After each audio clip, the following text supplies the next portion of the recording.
All right, a couple of weeks ago, I created a post on customer service skills.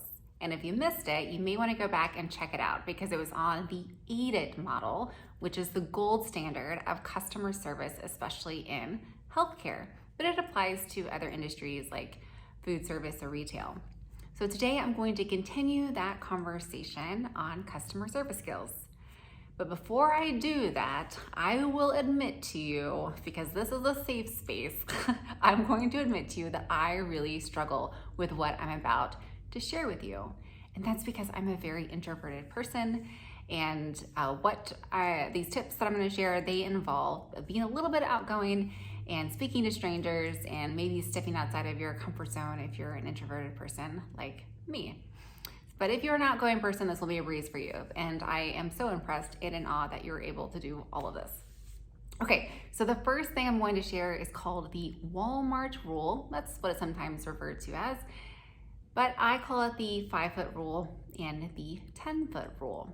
And that's because it has to do with your proximity to someone. So if you're 10 feet away from someone visiting your space, your employment, wherever you work, in my case, I'm thinking of a hospital.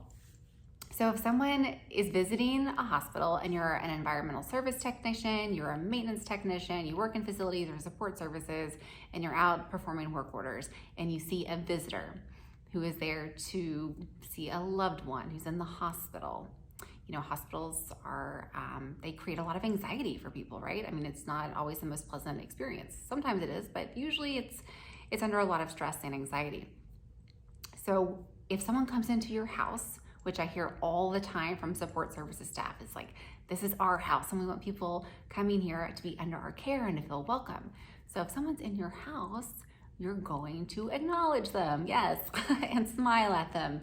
So when you're 10 feet away, that's exactly what you're gonna do. They're in the corridor, you're going to walk past them, you look them in the face, preferably their eyes, and you smile at them, at least smize at them, smile with your eyes. If you don't wanna show teeth, that's fine, but make it genuine and acknowledge them. And then if you're close enough to be within 5 feet, you greet them. Hello, good afternoon, good morning, some sort of acknowledgement because they're in your house and you want them to feel good about being in your house. Okay, so the second thing is if they look lost. And if they look lost, then you're going to help them get where they're going. So the first step is, are you lost? Can I help you find something? Are you looking for someone? And if they are lost, then the icing on the cake is to physically walk them to where they're going, because that's such a nice feeling when someone is taking care of you and going to make sure that you're okay. And again, we're talking about a hospital in this context where people are just really, anxious about being there. And by the way, hospitals are huge and many of them are designed like a maze. It's incredible that you can even find anywhere. So even if someone's looking for the bathroom or room or whatever, just walking them to where they're going just makes a huge difference in the customer service experience. And it really makes them feel like they are warm, inviting feeling in your home. So yeah, I say it like it's easy to do, but again, I struggle with this as an introverted person and I anticipate others might too. And of course, if you have any customer service tips, I'd love to know what they are, so please leave them in the comments below. In exchange, I will promise in return that I will work on my customer service skills and getting over my social anxiety and all those fears that come with that. So as always, I appreciate you. Thanks for hanging in with me and continuing the conversation. Thanks, y'all.